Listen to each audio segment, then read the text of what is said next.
Hello everyone, welcome সবাইকে। আজকের ক্লাসটা খুবই একটা ইন্টারেস্টিং প্রশ্নের মধ্যে দিয়ে আমরা শুরু করব। দেখো, তার জন্যে আমি সবার আগে আমার এক হাতে দুটো পেন নিয়ে নিচ্ছি, আর এক হাতে আমি চারটে পেন্সিল নেব।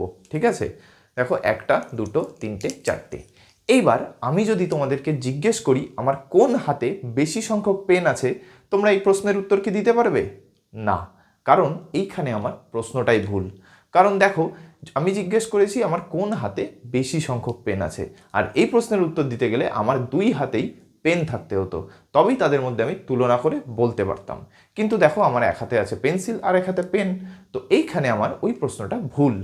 কিন্তু আমি যদি ওই প্রশ্নের পরিবর্তে এটা জিজ্ঞেস করতাম আমার হাতে পেন আর পেন্সিলের মধ্যে কোনটি বেশি সংখ্যক আছে, এই প্রশ্নের উত্তর কিন্তু তোমরা খুব সহজেই দিতে পারবে। কারণ তোমরা দেখলে আমার হাতে পেন কটা আছে, দুটো, আর পেন্সিল আছে চারটে। তো এখানে বলতে পারবে সহজেই যে আমার হাতে পেন্সিলের সংখ্যা বেশি আছে, তাই তো? এবং তোমরা আরও স্পেসিফাই করে বলতে পারবে যে পেনের থেকে পেন্সিল দ্বিগুণ আছে, কারণ দেখো পেন দুটো আছে কিন্তু পেন্সিল কটা, চারটে, অর্থাৎ পেন যতগুলো আছে তার ডবল। অর্থাৎ খুব সহজেই তোমরা এখানে তুলনা করে এটা বলে দিতে পারলে। ঠিক একইভাবে যদি আমি বলি দুজন ব্যক্তি তারা পাশাপাশি দাঁড়িয়ে আছেন এবং তাদের হাইট যথাক্রমে একজনের 4 ফুট, আরেকজনের ধরো 6 ফুট। ওকে, ফুট। এইবার জিজ্ঞাসা যদি করি আমি এদের মধ্যে কে বেশি লম্বা, তোমরা কিন্তু এই প্রশ্নের উত্তরও খুব সহজে দিতে পারবে। কারণ তোমরা দেখতেই পাচ্ছ 4 আর 6-এর মধ্যে কে বড়? 6 বড়, এবং দুজনেরই উচ্চতা মাপার একক কি, ফুট দিয়ে দেওয়া আছে, তাই তো? তো সহজেই তোমরা বলতে পারবে যে এখানে এদের মধ্যে যার হাইট হচ্ছে 6 ফুট সে বেশি লম্বা। আচ্ছা, এই যে দুটো প্রশ্ন আমি তোমাদের করলাম শেষের, এর মধ্যে দিয়ে আমরা কি শিখলাম? আমরা এটাই শিখলাম যে দুটো রাশির মধ্যে তুলনা করা তখনই সম্ভব যদি তারা সমজাতীয় হয়। আচ্ছা, একটু ভেঙে বলি। দেখো, প্রথম যে প্রশ্নটা করেছিলাম আমি, সেখানে জিজ্ঞেস করেছিলাম আমার কোন হাতে বেশি সংখ্যক পেন আছে। কিন্তু দেখো, আমার এক হাতে ছিল পেন আর এক হাতে ছিল পেন্সিল। তো সেই ক্ষেত্রে আমি জিজ্ঞাসা করেছি কোন হাতে বেশি সংখ্যক পেন আছে। তো এই প্রশ্নে কিন্তু আমি কোনোভাবেই তুলনা করতে পারছিলাম না, কারণ আমার দুই হাতে বস্তু দুটো আলাদা ছিল। কিন্তু যখনই আমি প্রশ্নটা ঘুরিয়ে বললাম যে পেন আর পেন্সিলের মধ্যে কোনটি বেশি সংখ্যক আছে, তখন কিন্তু মেনলি থাকলো কি, সংখ্যাগুলো, আর কিছুই নয়। কিভাবে? দেখো, আমি জিজ্ঞেস করলাম পেন আর পেন্সিলের মধ্যে কে বেশি আছে, তাই তো? এইবার পেন ছিল আমার দুটো, এইখানে কিন্তু আমাদের মেন ফোকাস হয়ে গেল সংখ্যার উপরে, যে কোনটা বেশি সংখ্যায় আছে। পেন ছিল দুটো আর পেন্সিল ছিল চারটে। সেই ক্ষেত্রে কিন্তু আমার আর প্রশ্ন এটা থাকলো না যে কোন হাতে বেশি পেন আছে, এই ক্ষেত্রে প্রশ্ন হলো পেন পেন্সিলের মধ্যে কোনটা বেশি। অর্থাৎ এইখানে আমরা কি দেখছি, অ্যাকচুয়ালি পেনের সংখ্যা আর পেন্সিলের সংখ্যা। তাহলে এখানে রাশিগুলো কি, সংখ্যা দেখছি আসলে। এবার সহজেই সেখান থেকে তুলনা করে বলতে পারলাম যে পেন্সিল বেশি আছে। ঠিক একইভাবে আমি যখন উচ্চতা দেখলাম, দুজনকেই দেখো ফুটে দেওয়া আছে, ঠিক আছে? তাহলে এদের একক সেম, এবং দেখলাম 4 আর 6-এর মধ্যে কে 6 বড়, তাহলে বলতে পারলাম এই ব্যক্তির উচ্চতা বেশি। তাহলে এখান থেকে আমরা খুব সহজেই বলতে পারবো তুলনা করতে গেলে অন্তত দুটো বস্তুর প্রয়োজন হয় এবং তারা সমজাতীয় রাশি হতে হবে। আচ্ছা, আমি তুলনার কথা কেন বলছি? দেখো, এই তুলনা নিয়েই গণিতে খুবই একটা ইন্টারেস্টিং এবং ইম্পর্টেন্ট চ্যাপ্টার তোমাদের আছে, আর সেই চ্যাপ্টারটির নাম হলো অনুপাত ও সমানুপাত, যেটাকে ইংলিশে বলা হয় রেশিও অ্যান্ড প্রপোর্শন। অনুপাতকে বলা হয় রেশিও এবং সমানুপাতকে বলা হয় প্রপোর্শন। তো চলো, আজকে এই চ্যাপ্টারটার বেসিক কনসেপ্টগুলো নিয়ে আমরা ডিটেলে ডিসকাস করব, এবং সেই বেসিক কনসেপ্ট থেকে আমরা কিছু এক্সারসাইজের কোয়েশ্চেন এবং এক্সাম্পল শিখব। তো তোমরাও আমার সাথে আজকে খাতা পেন নিয়ে রেডি হয়ে যাও, দেখে নেওয়া যাক ফার্স্ট কি কনসেপ্ট আমরা শিখব। ওকে, চলো এবার অনুপাত নিয়ে ডিসকাস করা যাক, পরবর্তীতে আমরা সমানুপাত নিয়ে ডিসকাস করব। ওকে, তো সবার আগে অনুপাত কাকে বলে সেটা জেনে নিই। দেখো, অনুপাতকে ইংলিশে বলা হয় রেশিও। আচ্ছা, একটু আগে আমরা কি দেখলাম, দুটি বস্তুর মধ্যে তুলনা করা তখনই সম্ভব যদি বস্তু দুটো সমজাতীয় হয়, তাই তো? এবার অনুপাত কাকে বলে সেটা দেখো। বলছে একটি রাশি অপর একটি সমজাতীয় রাশির কত গুণ বা কত ভাগ, তাই হলো অনুপাত। অর্থাৎ অনুপাত আর কিছুই না, দুটি বস্তুর মধ্যে তুলনা, এবং সেই বস্তু দুটো হতে হবে সমজাতীয়। ওকে, একটা উদাহরণ দিয়ে বুঝি। দেখো, দুজন ব্যক্তি দাঁড়িয়ে আছে, একজনের উচ্চতা হচ্ছে 3 ফুট, হয়তো কোনো বাচ্চা, ঠিক আছে? আরেকজন নিলাম হচ্ছে 6 ফুট। এইবার এই দুজন ব্যক্তির মধ্যে আমরা তুলনা করব, এবং সেই তুলনা করতে গেলে আগে দেখতে হবে এরা সমজাতীয় কিনা। দেখো, এই ক্ষেত্রে দুজনেরই আমি কি দেখছি, উচ্চতা, তাই তো? উচ্চতা মাপছি, এবং এদের রাশি সমজাতীয়, দেখো দুজনে আমি ফুট নিয়ে নিয়েছি। ওকে, তো একক সমান আছে। এইবার আমরা খুব সহজেই বলতে পারবো কে বড় কে ছোট। যে 3 ফুট উচ্চতা সে ছোট এবং যে 6 ফুট উচ্চতা সে বড়। অর্থাৎ আমি কিন্তু এখানে তুলনা করতে পারলাম। এবং এখানে কি বলেছে দেখো, সংজ্ঞাটাই বলছে সমজাতীয় রাশির কত গুণ বা কত ভাগ, তাই তো। দেখো এই যে যার উচ্চতা 3 ফুট সেই এর ডবল হচ্ছে এখানে 6 ফুট। অর্থাৎ এই উচ্চতার ব্যক্তির নাম যদি আমি এ দিই আর এর নাম যদি বি দিই, তাহলে এর উচ্চতার দ্বিগুণ হচ্ছে বি এর উচ্চতা, তাই তো। একইভাবে কত ভাগ যদি বলতাম তাহলে কি হতো, এই ক্ষেত্রে 6 অর্ধেক করলে কত হয় 3। অর্থাৎ এখানে যদি আমি ভাগের দিক থেকে বলতাম তাহলে 2 দিয়ে যদি ভাগ করে দিতাম সেই ক্ষেত্রে আমার হতো হচ্ছে 3। অর্থাৎ বি এর উচ্চতাকে আমি যদি 2 দিয়ে ভাগ করে দিই তাহলে আমি এর উচ্চতা পাবো। অর্থাৎ কোনো দুটি সমজাতীয় রাশির মধ্যে কে কার কত গুণ বা কত ভাগ, এটাই হলো অনুপাত। আর এগুলো আর কিছুই না, দুটি সমজাতীয় রাশির মধ্যে তুলনা। ওকে, তো আশা করি অনুপাত কাকে বলে বুঝতে পেরেছো। অনুপাত আর কিছুই না, দুটি সমজাতীয় রাশির মধ্যে আমরা তুলনা করব। ওকে, এইবার অনুপাতকে একটা চিহ্ন দিয়ে প্রকাশ করা হয়। দেখো সবার আগে সেটা দেখে নিই। দেখো আমরা একটা উদাহরণের মধ্যে দিয়ে এগুলো ভালো করে বুঝবো। দেখো অনুপাত মানে আর কিছুই না, দুটি বস্তুর মধ্যে তুলনা। তো ধরে নিলাম একটি বস্তু এ আর একটা বি। ওকে, এবার এদের মধ্যে যে তুলনা করছি অর্থাৎ অনুপাত, সেটাকে আমরা চিহ্ন করছি হচ্ছে এইটা দিয়ে। এই চিহ্নটাকে বলা হয় অনুপাত চিহ্ন। ঠিক আছে, অনুপাত চিহ্ন। অর্থাৎ দুটো বস্তুর মধ্যে যখন আমি তুলনা করব সেটাকে যে চিহ্ন দিয়ে প্রকাশ করব সেই চিহ্নটা হলো এই চিহ্ন, এটাকে বলবো অনুপাত চিহ্ন। আচ্ছা, এই ক্ষেত্রে এই পুরো ফিগারটাকে আমরা কিছু বলে তো বলতে হবে না, তো এই ক্ষেত্রে এটাকে আমরা বলি হচ্ছে, দেখো প্রথম যে বস্তু তার নাম এখানে কি আছে এ, তাই বললাম অনুপাত, অনুপাত বি। অর্থাৎ আমরা যখন বলবো তখন আমরা এইভাবেই বলবো যে এ অনুপাত বি। অথবা এটাকে আরেকভাবে বলা যায় এ ইজ টু বি। ওকে, আমরা দুইভাবে বলতে পারি, কি বলবো এ অনুপাত বি অথবা এ ইজ টু বি। এবং চিহ্নটা কি দেবো, চিহ্ন দেবো এই যে এই চিহ্নটা।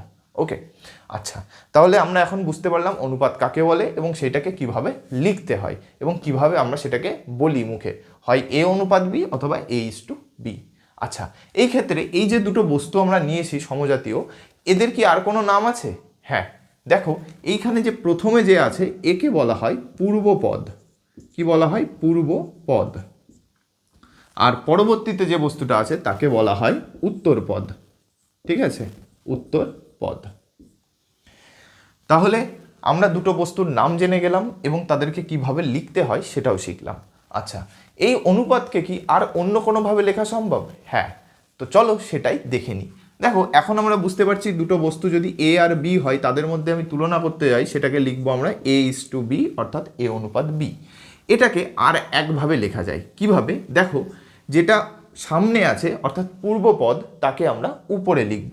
ওকে, তাহলে উপরে লিখলাম, দাগ টেনে যেটা উত্তরপদ তাকে আমরা নিচে লিখব। অর্থাৎ এ ইজ টু বি কে আমরা লিখতে পারি এ বাই বি, যেখানে এ হলো পূর্বপদ, বি হলো উত্তরপদ। ওকে, ঠিক যেহেতু এখানে সমান চিহ্ন আছে এটাকে আমরা উল্টোভাবেও বলতে পারি। কিভাবে?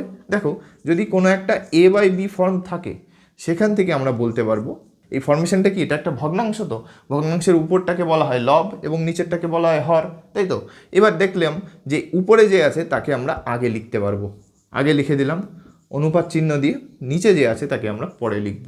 অর্থাৎ হর আর লবের মধ্যে দেখো এটা উপরে লব এটা নিচে হর, যেটা লব সেই হবে হচ্ছে পূর্বপদ, পূর্বপদ, আর যেটা হর সেটাই হবে উত্তরপদ। ওকে, তাহলে এটা হচ্ছে লব আর হর। তাহলে এখান থেকে আমরা বলতে পারছি দুটি বস্তুর মধ্যে যখন আমরা তুলনা করব অর্থাৎ তাদের যখন আমরা অনুপাতে প্রকাশ করব সেইটাকে আমরা একটা ভগ্নাংশ আকারেও প্রকাশ করতে পারি। ওকে, যেখানে যেটা লব সেটাই হলো পূর্বপদ এবং যেটা হর সেটাই হলো উত্তরপদ। ওকে, তো আশা করি আমরা এত অবধি যতগুলো বললাম সেগুলো তোমরা বুঝতে পেরেছো। ওকে, এইবার পরবর্তীতে আমরা আরও 2-3টে টার্ম শিখব। তো চলো সেগুলো এক এক করে জেনে নিই। দেখো সবার আগে আমাদের জানতে হবে হচ্ছে সামান্যপাত। আচ্ছা, সামান্যপাত, আচ্ছা সামান্যপাত কাকে বলে? দেখো অনুপাত করতে গেলে অন্তত দুটো রাশি প্রয়োজন হয়, নইলে আমরা তুলনা করব কি করে? তো সামান্যপাতের ক্ষেত্রে যে দুটো রাশি আমরা নেব, অর্থাৎ যে দুটো বস্তু আমরা নেব এ আর বি ধরে নিলাম, এখানে এ আর একটা রাশি বি নিলাম, এদের মান সমান হবে। কি হবে? সমান হবে, অর্থাৎ এ আর বি ইকুয়াল হবে, তাই তো? তাহলে আমরা কি লিখছি? অনুপাতকে লেখা হয় কি A/B এই ফর্মে। এইবার সামান্যপাতের ক্ষেত্রে এ আর বি এর মান সমান, তাহলে আমরা বি এর জায়গায় আমরা এ কে বসাতে পারি, ঠিক আছে? তাহলে কি লিখতে পারি? A/A, তাই তো? বি এর জায়গায় এ লিখলাম, তোমরা এখানে এর জায়গায় বি কেও লিখতে পারতে, একই বিষয়। তাহলে সেক্ষেত্রে আসতো কি B/B। আচ্ছা, নেক্সট লাইন, A/A কে কি লিখতে পারি আমরা? A/A। এক্ষুনি দেখলাম যে পূর্ব পদকে উপরে এবং উত্তর পদকে নিচে লিখতে পারি। এইবার দেখো এদের মধ্যে কাটাকুটি যাবে, এ দিয়ে উপর নিচে ক্যান্সেল হয়ে গিয়ে পড়ে থাকলো 1/1। আচ্ছা, আবার এরকম ভগ্নাংশ আকারে থাকলে সেখান থেকে আমরা অনুপাতের আকারে নিয়ে আসতে পারি। কি হবে? প্রথম যেটা উপরে আছে সেটাকে হলো পূর্বপদ এবং নিচে যেটা আছে সেটা হলো উত্তরপদ। তাহলে এখান থেকে আমরা লিখতে পারলাম 1:1। তাহলে সামান্যপাতের ক্ষেত্রে আমরা সবসময় মনে রাখবো যে যে দুটো বস্তুর মধ্যে তুলনা করা হচ্ছে তাদের মান সবসময় সমান হয়, অর্থাৎ ইকুয়াল হয়। অর্থাৎ একটা যদি আমার 2 হয় আরেকটাও 2 হবে, যদি একটা 5 হয় আরেকটাও 5 হবে। তাহলে সামান্যপাত আর কিছুই না, দুটি সেম ভ্যালুর নাম্বারের মধ্যে তুলনা। ওকে, তো এই গেল সামান্যপাত। এবং সবসময় মনে রাখবে সামান্যপাত এই যে 2:2 বা 5:5, এদের আলটিমেট ক্যালকুলেশন করে কি আসবে? 1:1। চলো দেখা যাক। দেখো 2:2 মানে কত লেখা যায়? 2/2 লেখা যায় তো। এবার 2 দিয়ে উপর নিচে ক্যান্সেল হয়ে যাবে, তাহলে 1 পড়ে থাকলো। তাহলে কি হলো? 1/1। আর 1/1কে কি লেখা যায়? 1:1। তাহলে দেখো সামান্যপাতে যে কোনো দুটো বস্তুর আলটিমেট ক্যালকুলেশন করে আমরা কি অনুপাতে পাবো? 1:1 অনুপাতে। ওকে, দেখো এখানে 5:5কেও সেই একইভাবে লেখা যাবে। কীভাবে? 5/5, 5 ক্যান্সেল হয়ে 1 থাকলো, তাহলে 1/1 মানে 1:1। অর্থাৎ দেখো সামান্যপাতের ক্ষেত্রে আমরা যে কোনো দুটো বস্তুর মধ্যে যখন তুলনা করছি তাদের অনুপাত সবসময় আমরা লিখতে পারবো 1:1 আকারে। ওকে, তো তোমরা এটা নোট ডাউন করে নাও। আচ্ছা, আমরা সামান্যপাত দেখলাম যেখানে দেখলাম দুটো রাশি আমার সমান হবে। আচ্ছা, সে এমনও তো কেস হবে যে ক্ষেত্রে দুটো রাশি আলাদা হবে, তার কি নাম আছে? তার নাম হচ্ছে বৈষমান্যপাত। ওকে, বৈষমান্যপাত। এই ক্ষেত্রে আমার যে দুটো রাশি আমি নেব এ আর বি, এরা কিন্তু সমান নয়। আর সমান না হলে সেটাকে চিহ্ন দেয়, সমান চিহ্ন দিয়ে এরকমভাবে স্ল্যাশ দিয়ে কেটে দেয়। এটাকে বলা হয় নট ইকুয়াল, অর্থাৎ এ আর বি সমান নয়, এটাকে বলা হয় নট ইকুয়াল। ওকে, ইকুয়াল মানে সমান, নট ইকুয়াল মানে সমান নয়। তাহলে সেই ক্ষেত্রে H2B সেই সেম প্রসেসেই বার করতে হবে। H2B মানে কি? A/B। ওকে, তাহলে সামান্যপাতের ক্ষেত্রে আমার এ আর বি সমান হবে এবং আলটিমেট এর অনুপাত আর কিছুই না, 1:1। এবং মনে রাখবে MCQ এর জন্য কিন্তু এটা সংজ্ঞা আকারে না দিলেও এরকম ধরো লিখে দিল যে সামান্যপাত দুটো রাশি বস্তু দেওয়া আছে, এদের সামান্যপাতে আছে এরা, তাহলে সেক্ষেত্রে এদের রেশিও কী হবে? আলটিমেট অ্যান্সার কিন্তু 1:1 হবে। ওকে, তো নেক্সট দেখো বৈষমান্যপাত আমরা বুঝলাম যে যেই ক্ষেত্রে আমাদের সংখ্যা দুটোর মান আলাদা হবে, অর্থাৎ এ আর বি দুটো আলাদা মান হবে। ওকে, এইবার অনুপাতে তোমরা আগেও পড়ে এসছো, তবুও একবার বলে দিচ্ছি অনুপাতের কিছু বেসিক কনসেপ্ট। দেখো অনুপাতে ধরো দুটো রাশি, অর্থাৎ কে নিচ্ছি আমি দুটো রাশি, ধরো নিলাম হচ্ছে তোমার 16 আর হচ্ছে 24, ঠিক আছে? 16 আর 24 নিলাম। আচ্ছা, 16 আর 24, 16/24 আকারে নিয়েছি। আচ্ছা, এটাকে কিভাবে লেখা যাবে? 16:24, তাই তো? তাহলে আমি এই অনুপাতটাকে নিলাম। আচ্ছা, 16:24কে তো 16/24 আকারে লেখা যায়। আচ্ছা, এদের যদি আমি কাটাকুটি করতাম তাহলে কেমন দেখতে থাকতো এটা? 4 দিয়ে কাটলে 4×4 16, 4 দিয়ে কাটলে 4×6 24। তাহলে এটাকে আমি লিখতে পারতাম 4/6, তাই তো? তাহলে 4/6 এটা যদি হয়, এবার এই 4/6কে আমি কি লিখতে পারবো? যেহেতু বাই ফর্মে আছে তাহলে 4 হচ্ছে পূর্বপদ, অর্থাৎ আগে লিখতে পারি, এবং 6 হচ্ছে উত্তরপদ, এটাকে পরে লিখতে পারি। তাহলে দেখো এই যে 16:24 যেটা নিয়েছিলাম সেখান থেকে তো সমান চিহ্ন আকারে পরপর লাইনগুলো আসছে, তাহলে এখান থেকে বলতে পারছি 16:24 এই যে অনুপাতটা, এই অনুপাত এবং 4:6 এই অনুপাতটা দুটোই সমান, তাই তো? একইভাবে দেখো এই 4:6কে কি লেখা যায়? 4/6, তাই তো? আর 4/6 2 দিয়ে কাটলে 2, এ দিয়ে কাটলে 3, তাহলে আলটিমেট কত আসলো? 2/3। আবার 2/3কে কি লেখা যাবে? 2:3। আশা করি তোমরা বুঝতে পারছো। তাহলে দেখো 4:6 থেকে কিন্তু আমরা 2:3 পেলাম, তাহলে এখান থেকে এটাও বলতে পারি 4:6ও যা 2:3ও তাই।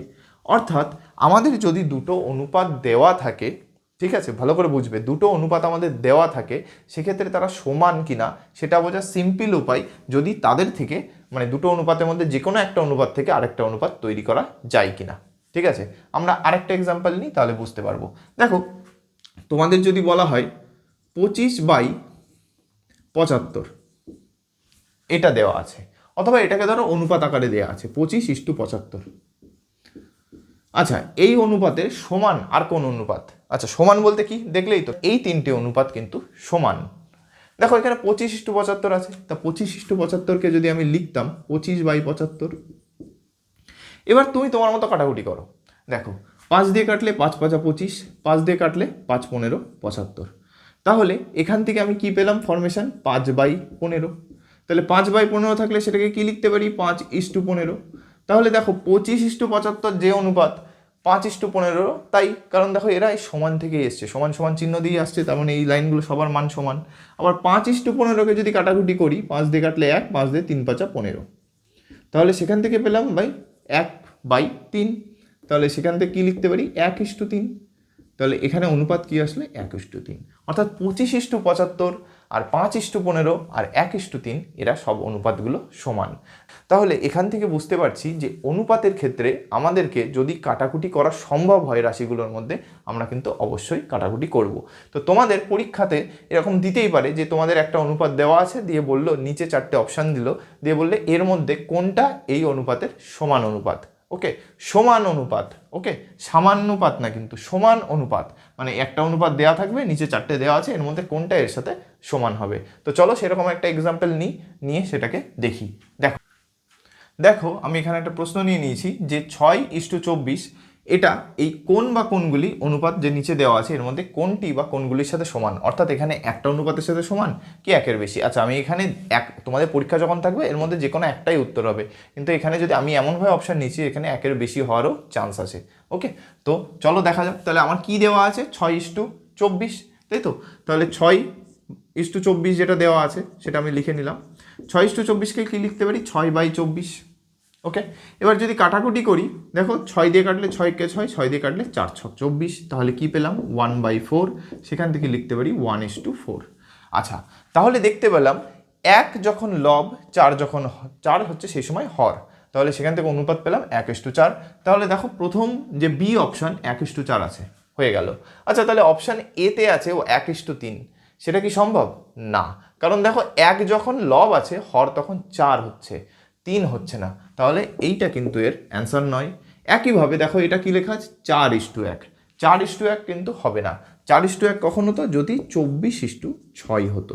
ওকে, 24:6 হতো, সেই ক্ষেত্রে কি হতো? 24/6, 6 দিয়ে কাটলে 4×6 = 24, 4/1, তাহলে 4:1 হতো। কিন্তু এখানে কি আছে? 6:24, তাহলে এটাও কিন্তু হবে না।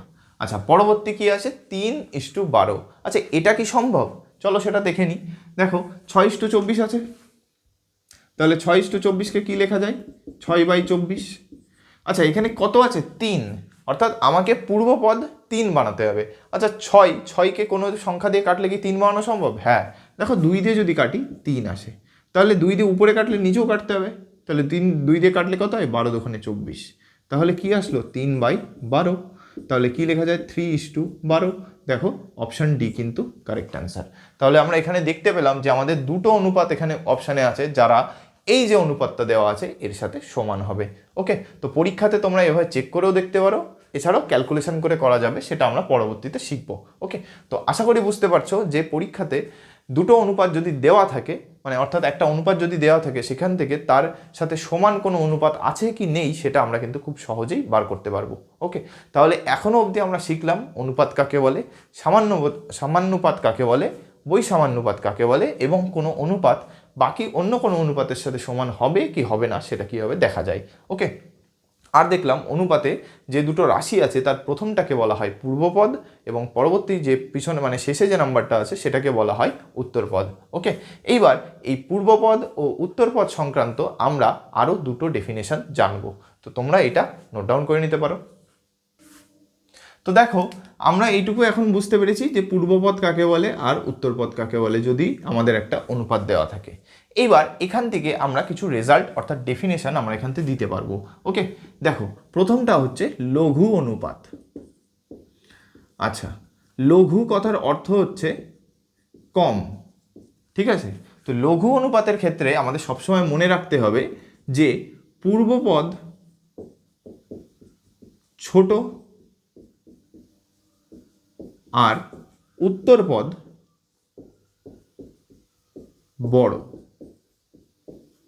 ঠিক আছে। অর্থাৎ এ আর বি এর মধ্যে এ ছোট, বি বড়, সেই ক্ষেত্রে আমরা সেই অনুপাতটাকে বলবো আমরা হচ্ছে লঘু অনুপাত। উদাহরণ কি? উদাহরণ হচ্ছে 2:3, 5:12, 1:4।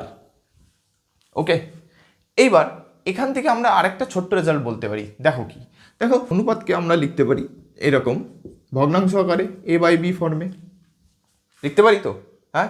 এবার লঘু অনুপাতের ক্ষেত্রে কি এ ছোট বি বড়, এ ছোট বি বড়, এবং আমরা জানি যে কোনো একটা ভগ্নাংশকে প্রকৃত ভগ্নাংশ কখন বলবো? যখন তার লব অর্থাৎ উপরে যে থাকে সে ছোট হয়, অর্থাৎ লব ছোট হয় এবং হর বড় হয়। ওকে, লব আর হরের মধ্যে লব ছোট হয়, সেই ক্ষেত্রে আমরা বলবো প্রকৃত ভগ্নাংশ। এবং দেখো যখন লঘু অনুপাত হচ্ছে তখন কিন্তু এই যে উপরে যে আছে অর্থাৎ পূর্বপদ সেই ছোট, আবার উপরে যে আছে তাকে আমরা কিন্তু লব বলি, অর্থাৎ অ্যাকচুয়ালি এখানে লব ছোট আর হর বড়, তাই তো। তাহলে এটা কিন্তু একটা প্রকৃত ভগ্নাংশের উদাহরণ হয়ে গেল। তাহলে লঘু অনুপাত কিন্তু একটা প্রকৃত ভগ্নাংশ হয়ে গেল। এবং তোমরা সবসময় জানো যে উপরে যদি কোনো একটা ছোট নাম্বার আর নিচে যদি একটা বড় নাম্বার থাকে এর মান সর্বদা 1-এর থেকে ছোট হয়। কেন? কারণ এই যে নিচে যে সংখ্যাটা আছে এটা উপরের সংখ্যাটাকে ভাগ করছে তো, তাই তো। ভগ্নাংশের ক্ষেত্রে এই যে উপরের সংখ্যাটাকে নিচের সংখ্যাটা ভাগ করে। এবার যদি কোনো বড় সংখ্যা কোনো ছোট সংখ্যাকে ভাগ করে তার উত্তর সবসময় 1-এর থেকে ছোট হয়, তাই তো। তো এই ক্ষেত্রে আমরা বলতে পারবো লঘু অনুপাতের মান সর্বদা 1-এর থেকে ছোট হবে। কি বললাম বুঝতে পেরেছ? কারণ এই লঘু অনুপাত একটা প্রকৃত ভগ্নাংশকে দেয়, আর প্রকৃত ভগ্নাংশ মান সবসময় 1-এর থেকে ছোট হয়, ঠিক আছে। দেখো 5/12, 5কে যদি 12 দিয়ে ভাগ করতে হয় তাহলে অবশ্যই তোমাকে দশমিক আগে আনতে হবে, অর্থাৎ সেটা 1-এর থেকে ছোট হয়ে গেল। এইবার একইভাবে আরেকটা সংজ্ঞা আমরা জানবো, সেটা হলো গুরু অনুপাত। ওকে, আচ্ছা, গুরু দিয়ে মানে বুঝতে পারছো, গুরু সাধারণত বড়কেই বোঝানো হয়, তাই তো। আচ্ছা, গুরু অনুপাত মানে সেই ক্ষেত্রে খুব সহজেই বলতে পারবে যে পূর্বপদ যেটি হবে সেটি হবে বড় এবং উত্তরপদ হবে ছোট। অর্থাৎ এ আর বি যদি দুটো পদ হয় সেই ক্ষেত্রে এ হবে বড়, বি হবে ছোট। ওকে, তাহলে এক্ষেত্রে কি ছিল? এ ছোট, বি বড়। তাহলে এর উদাহরণ কি হবে? এর উদাহরণ ধরে নিলে 4:3, 7:2, 9:4, অর্থাৎ যে ক্ষেত্রে প্রথম পদ অর্থাৎ পূর্বে যে আছে সেই পূর্ব পদটা বড় এবং উত্তর পদ হচ্ছে ছোট। আচ্ছা, একইভাবে এই লঘু অনুপাত বা গুরু অনুপাত দুই অনুপাতকেই যে অনুপাতই হোক সেটাকে আমরা ভগ্নাংশ আকারে প্রকাশ করতে পারি, তাই তো। h/b থাকলে a/b ফর্মে। এবার এই ক্ষেত্রে কি উপরেরটা বড় আর নিচেরটা ছোট। উপরেরটাকে বলা হয় লব, নিচেরটাকে বলা হয় হর। আবার যখন অনুপাত আকারে দেখব তখন প্রথমটাকে বলা হয় পূর্বপদ এবং নিচেরটাকে পরবর্তী যেটা আছে তাকে বলা হয় উত্তরপদ। তাহলে এখান থেকে বলতে পারি এই যে ভগ্নাংশটা পেলাম এটাকে বলা হয় অপ্রকৃত ভগ্নাংশ। আশা করি তোমরা সবাই জানো যে অপ্রকৃত ভগ্নাংশের ক্ষেত্রে লব হয় বড় এবং হর হয় ছোট, ঠিক আছে, অপ্রকৃত ভগ্নাংশ। আচ্ছা, এবার অপ্রকৃত ভগ্নাংশে দেখো উপরে বড় সংখ্যা আছে, একটা উদাহরণ নাও। ধরো এখানে নিলাম কত? 4/3। তাহলে 4 বড়, 3 ছোট। এবার কোনো ছোট সংখ্যা যদি কোনো বড় সংখ্যাকে ভাগ করে সেই ভাগফল সর্বদা 1-এর থেকে বড় হয়। দেখো তুমি যদি একে ভাগও করতে 4 দিয়ে, মানে 4কে 3 দিয়ে, 3 × 3, দেখো অলরেডি 1 চলে এসছে। এবার তুমি দশমিক নিতে, অর্থাৎ সেই মানটা আবার অবশ্যই 1-এর থেকে বড় হবে। তাহলে অপ্রকৃত ভগ্নাংশের মান সর্বদা 1-এর থেকে বড় হয়। তাহলে এখান থেকে বলতে পারবো যে গুরু অনুপাত, সেই গুরু অনুপাতটা যদি আমি a/b নিই সেটাকে লিখতে পারবো a/b ফর্মে এবং এর মান সর্বদা 1-এর থেকে বড় হবে। তাহলে আমরা কি শিখলাম? লঘু অনুপাতের ক্ষেত্রে পূর্বপদ হয় ছোট, উত্তরপদ হয় বড় এবং এর মান প্রকৃত ভগ্নাংশ হয় এবং তার মান 1-এর থেকে ছোট হয়। আর গুরু অনুপাতের ক্ষেত্রে পূর্বপদ বড়, উত্তরপদ ছোট হয়। এই ক্ষেত্রে যে ভগ্নাংশটা পাই আমরা সেটা অপ্রকৃত ভগ্নাংশ এবং সেটার মান সর্বদা 1-এর থেকে বড় হয়।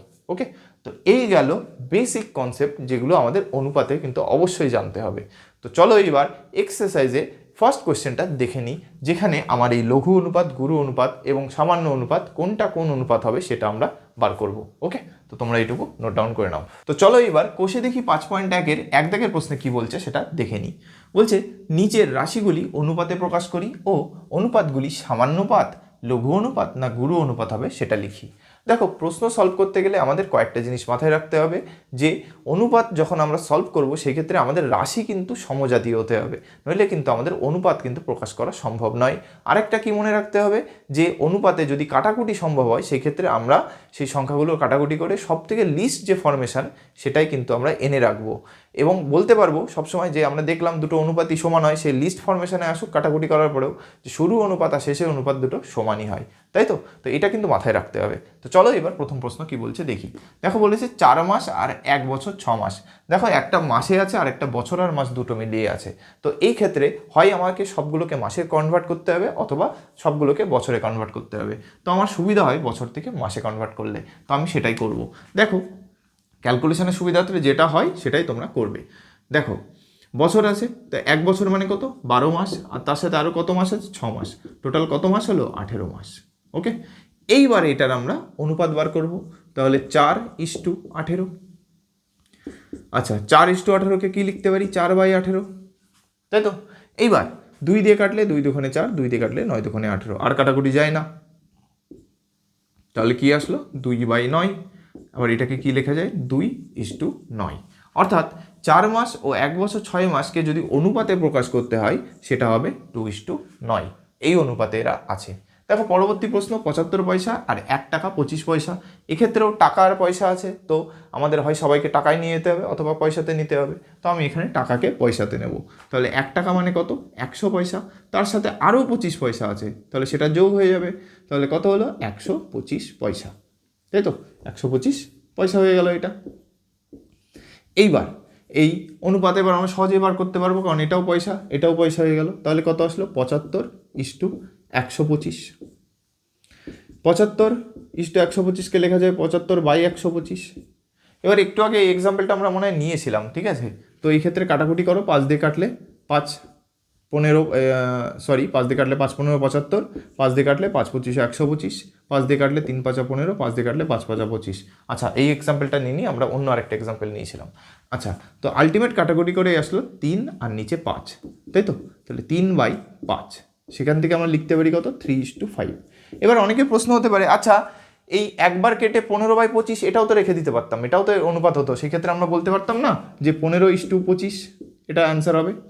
দেখো, এই 15:25 আর 75:125 এরা দুজন কিন্তু সমান, অর্থাৎ অনুপাত দুটো আমরা সমান বলবো, কারণ এতে কাটাকুটি করে আমরা সেম ফর্মে পাচ্ছি, মানে একটার থেকে আরেকটাকে আমরা প্রেজেন্ট করতে পাচ্ছি। কিন্তু যখন আমার অ্যান্সার বার করতে হয় যে এদের অনুপাত বার করো, সবসময় আমাদের লিস্ট ফরমেশন, অর্থাৎ যতদূর কাটাকুটি করা যায় ততদূর করে শেষ যে ফরমেশনটা পাবো সেটাতে আমাদের সবসময় বার করতে হবে। দেখো, এই ক্ষেত্রে এই অনুপাতটা আর এই অনুপাত সমান, আবার এই অনুপাত সমান, অর্থাৎ এরা সবাই কিন্তু সমান। কিন্তু আমরা যখন অনুপাতটা আলটিমেট অ্যান্সার চাবে, তো যতদূর কাটাকুটি করা যায় সবটুকু করে লাস্ট যে ফর্মটা আসবে সেটাই আমরা লিখবো। ওকে, তো এই ক্ষেত্রে এই অনুপাত আর এই অনুপাত দুটো সমান, যদি প্রশ্ন এরকম আসতো নিচের কোন অনুপাতগুলি সমান বা এই অনুপাতের সমান অনুপাত বার করো, তাহলে কিন্তু এটাও সমান এটাও সমান। কিন্তু যখন বলেছি এদের আলটিমেট অনুপাতগুলি বার করো, সেই ক্ষেত্রে এই কিন্তু অ্যান্সার হবে 3:5।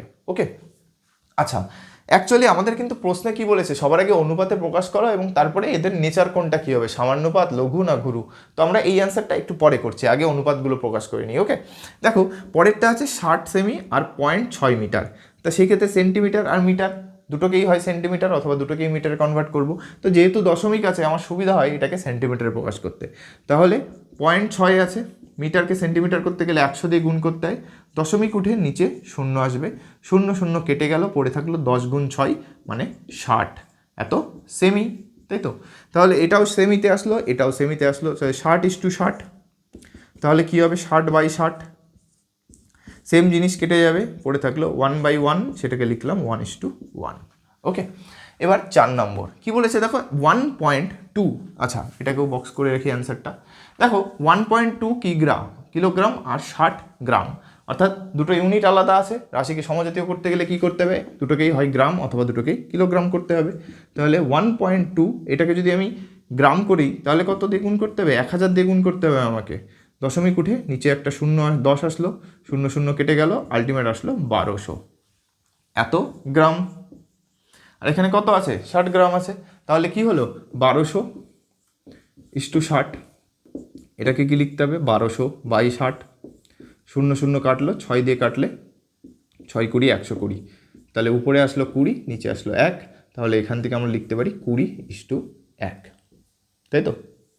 তাহলে দেখো আমরা 4টে অনুপাত বার করে নিলাম। আচ্ছা দেখো আমাদের 4টে প্রশ্নেরই কিন্তু অনুপাতে প্রকাশ করা হয়ে গেছে। এবার দেখতে হবে কোনটা সামান্যপাত, কোনটা লঘু অনুপাত আর কোনটা গুরু অনুপাত। আচ্ছা এখানে কি আছে, পূর্বপদ আর উত্তরপদ। এখন আশা করি তোমরা সবাই চিনতে পারছো, যেটা প্রথম সেটাকে পূর্বপদ আর যেটা পরে থাকে সেটাকে উত্তরপদ বলা হয়। এবং দেখো পূর্বপদের থেকে উত্তরপদ কি বড়, তাই তো। তো এখান থেকে এটাকে বলতে পারছি অবশ্যই এটা একটা লঘু অনুপাত, কারণ লঘু অনুপাতের ক্ষেত্রেই একমাত্র পূর্বপদ ছোট এবং উত্তরপদ বড় হয়। তাহলে প্রথমটা অ্যান্সার হবে হচ্ছে লঘু অনুপাত হবে, যে অনুপাতটা হচ্ছে। পরবর্তীতে দেখো 3:5, দেখো পূর্বপদ ছোট উত্তরপদ বড়, তাহলে এটাও একটা লঘু অনুপাত, তাই তো, এটাও একটা লঘু অনুপাত। একইভাবে 3 নম্বরটা দেখো, দেখো এখানে 1:1, অর্থাৎ নাম্বার দুটো সেম। এবং দেখেছিলাম আমরা শুধুমাত্র সামান্যপাতের ক্ষেত্রে আছে অনুপাত দুটো, মানে অনুপাতে যে রাশিগুলো থাকে তারা সমান হয় এবং তাদের অনুপাতটা আলটিমেট কী আসে 1:1। এবং দেখো এখানে 60 সেমি ছিল, তাহলে এখান থেকে আমরা ক্লিয়ারলি বলতে পারছি এটা সামান্যপাত, তাই তো।